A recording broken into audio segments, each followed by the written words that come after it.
Bonjour, voici un conte de Guy de Maupassant, le gueux. Il avait connu des jours meilleurs, malgré sa misère et son infirmité. À l'âge de 15 ans, il avait eu les deux jambes écrasées par une voiture sur la grande route de Varville. Depuis ce temps-là, il mendiait en se traînant le long des chemins, à travers les cours des fermes, balancé sur ses béquilles qui lui avaient fait remonter les épaules à la hauteur des oreilles. Sa tête semblait enfoncée entre deux montagnes. Enfant trouvé dans un fossé par le curé des Billettes, la veille du jour des morts, et baptisé pour cette raison Nicolas Toussaint, élevé par charité, demeuré étranger à toute instruction, estropié après avoir bu quelques verres d'eau de vie offerts par le boulanger du village, histoire de rire, et depuis lors vagabond, il ne savait rien faire d'autre que de tendre la main. Autrefois, la baronne d'Avary lui abandonnait, pour dormir, une espèce de niche pleine de paille, à côté du poulailler, dans la ferme attenante au château, et il était sûr, au jour de grande famine, de trouver toujours un morceau de pain et un verre de cidre à la cuisine. Souvent, il recevait encore là quelques sols jetés par la vieille dame du haut de son perron ou des fenêtres de sa chambre. Maintenant, elle était morte. Dans les villages, on ne lui donnait guère. On le connaissait trop. On était fatigué de lui depuis 40 ans qu'on le voyait promener de masure en masure, son corps loqueteux et difforme sur ses deux pattes de bois. Il ne voulait point s'en aller cependant, parce qu'il ne connaissait pas autre chose sur la terre que ce coin de pays. Ces 3 ou 4 hameaux où il avait traîné sa vie misérable. Il avait mis des frontières à sa mendicité et il n'aurait jamais passé les limites qu'il était accoutumé à ne point franchir. Il ignorait si le monde s'étendait encore loin derrière les arbres qui avaient toujours borné sa vue. Il ne se le demandait pas. Et quand les paysans, las de le rencontrer toujours au bord de leur champ ou le long de leur fossé, lui criaient « Pourquoi que tu vas point dans d'autres villages, au lieu de béquiller toujours par ici ?» Il ne répondait pas et s'éloignait, saisi d'une peur vague de l'inconnu, d'une peur de pauvre qui redoute confusément 1000 choses. Les visages nouveaux, les injures, les regards soupçonneux des gens qui ne le connaissaient pas, et les gendarmes qui vont deux par deux sur les routes et qui le faisaient plonger par instinct dans les buissons ou derrière les tas de cailloux. Quand il les apercevait au loin, reluisant sous le soleil, il trouvait soudain une agilité singulière, une agilité de monstre pour gagner quelques cachettes. Il dégringolait de ses béquilles, se laissait tomber à la façon d'une loque, et il se roulait en boule, devenait tout petit, invisible, rasé comme un lièvre au gîte, confondant ses haillons bruns avec la terre. Il n'avait pourtant jamais eu d'affaire avec eux, mais il portait cela dans le sang, comme s'il eût reçu cette crainte et cette ruse de ses parents, qui n'avaient point connu. Il n'avait pas de refuge, pas de toit, pas de hutte, pas d'abri. Il dormait partout en été et l'hiver. Il se glissait sous les granges ou dans les étables avec une adresse remarquable. Il déguerpissait toujours avant qu'on se fût aperçu de sa présence. Il connaissait les trous pour pénétrer dans les bâtiments et le maniement des béquilles ayant rendu ses bras d'une vigueur surprenante. Il grimpait à la seule force des poignets jusque dans les greniers à fourrage où il demeurait parfois 4 ou 5 jours sans bouger, quand il avait recueilli dans sa tournée des provisions suffisantes. Il vivait comme les bêtes des bois, au milieu des hommes, sans connaître personne, sans aimer personne, n'excitant chez les paysans qu'une sorte de mépris indifférent et d'hostilité résignée. On l'avait surnommé Cloche, parce qu'il se balançait entre ses deux piquets de bois ainsi qu'une cloche entre ses portants. Depuis 2 jours, il n'avait point mangé, personne ne lui donnait plus rien. On ne voulait plus de lui à la fin. Les paysannes sur leur porte lui criaient de loin en le voyant venir. « Veux-tu bien que t'en allais maintenant? V'là pas 3 jours que je t'ai donné un morceau de pain. » Et il pivotait sur ses tuteurs et s'en allait à la maison voisine où on le recevait de la même façon. Les femmes déclaraient d'une porte à l'autre « On ne peut pourtant pas te nourrir ce fainéant toute l'année. » Cependant, le fainéant avait besoin de manger tous les jours. Il avait parcouru Saint-Hilaire, Varville et les Billettes sans récolter un centime ou une vieille croûte. Il ne lui restait d'espoir qu'à Tournol, mais il lui fallait faire 2 lieues sur la grande route, et il se sentait là de ne plus se traîner, ayant le ventre aussi vide que sa poche. Il se mit en marche pourtant. C'était en décembre, un vent froid courait sur les champs, sifflait dans les branches nues, et les nuages galopaient à travers le ciel bas et sombre, se hâtant, on ne sait où.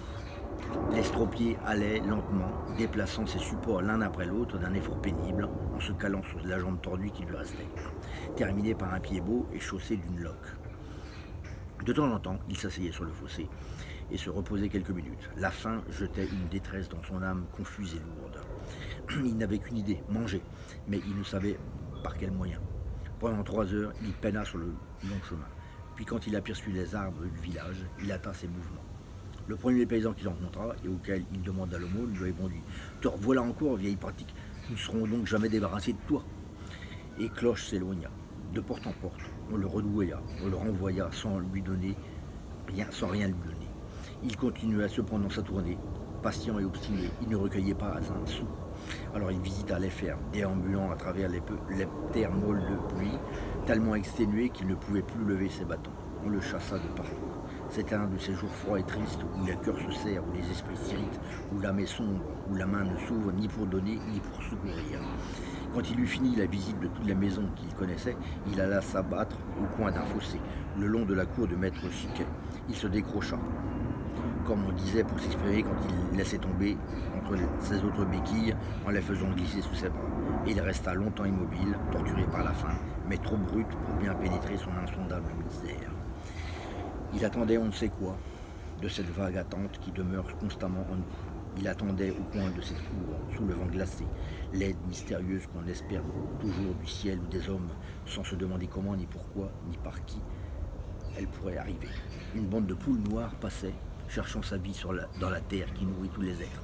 À tout instant, elles piquaient d'un coup de bec un grain ou un insecte invisible, puis continuaient leur recherche lente et sûre. Cloche les regardait, sans penser à rien. Puis il lui vint, plutôt au ventre que dans la tête, la sensation plutôt que l'idée qu'une de ces bêtes-là serait bonne à manger grillée sur un feu de bois mort. Le soupçon qu'il allait commettre un vol ne l'effleura pas. Il prit une pied à portée de sa main, et comme il était adroit, il tua net en la lançant la volaille la plus proche de lui. L'animal tomba sur le côté en remuant les ailes. Les autres s'enfuirent, balancés sur leurs pattes minces, et Cloche escaladant de nouveau sa béquille, se mit en marche pour aller ramasser sa chasse, avec des mouvements pareils à ceux des poules. Comme il arrivait auprès du petit corps noir taché de rouge à la tête, il reçut une poussée terrible dans le dos qui lui fit lâcher ses bâtons et l'envoya rouler à 10 pas devant lui. Et Maître Chiquet, exaspéré, se précipitant sur le maraudeur, le roua de coups, tapant comme un forcené, comme tape un paysan volé, avec le poing et avec le genou par tout le corps de l'infirme qui ne pouvait se défendre. Les gens de la ferme arrivaient à leur tour, qui se mirent avec le patron à sommer le mendiant.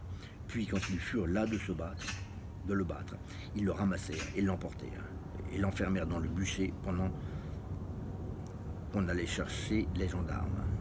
Cloche à moitié mort, saignant et crevant de faim, demeura couché sur le sol. Le soir vint, puis la nuit, puis l'aurore. Il n'avait toujours pas mangé. Vers midi, les gendarmes parurent et ouvrirent la porte avec précaution et s'attendant à une résistance, car Maître Chiquet prétendait avoir été attaqué par le gueux et ne s'être défendu qu'à grand-peine. Le brigadier cria « Allons, debout !» Mais Cloche ne pouvait plus remuer. Il essaya bien de se hisser sur ses pieds, il n'y parvint point. On crut à une feinte, à une ruse, un mauvais vouloir de malfaiteur, et les deux hommes armés, le relouillant, l'empoignèrent et le plantèrent de force sur ses béquilles. La peur l'avait saisi, cette peur native des baudriers jaunes, cette peur du gibier devant le chasseur, de la souris devant le chat, et par des efforts surhumains, il réussit à rester debout. En route, cria le brigadier. Il marcha. Tout le personnel de la ferme le regardait partir. Les femmes lui montraient le poing. Les hommes ricanaient, l'injuriaient. On l'avait pris, enfin, bon débarras. Il s'éloigna entre ses deux gardiens. Il trouva l'énergie désespérée qu'il lui fallait pour se traîner encore jusqu'au soir. Abruti, ne sachant nullement plus ce qui lui arrivait, trop effaré pour rien comprendre. Les gens qu'on rencontrait s'arrêtaient pour le voir passer et les paysans murmuraient « C'est quelques voleurs ?» On parvint vers la nuit au chef-lieu du canton. Il n'était jamais venu jusque-là. Il ne se figurait pas vraiment ce qui se passait, ni ce qui pouvait survenir. Toutes ces choses terribles, imprévues, ces figures et ces maisons nouvelles le consternaient. Il ne prononça pas un mot, n'ayant rien à dire, car il ne comprenait plus rien. Depuis tant d'années d'ailleurs qu'il ne parlait à personne, il avait à peu près perdu l'usage de sa langue. Et sa pensée aussi était trop confuse pour se formuler par des paroles. On l'enferma dans la prison du bourg. Les gendarmes ne pensèrent pas qu'il pouvait avoir besoin de manger, et on le laissa jusqu'au lendemain. Mais quand on vint pour l'interroger au petit matin, on le trouva mort sur le sol. Quelle surprise!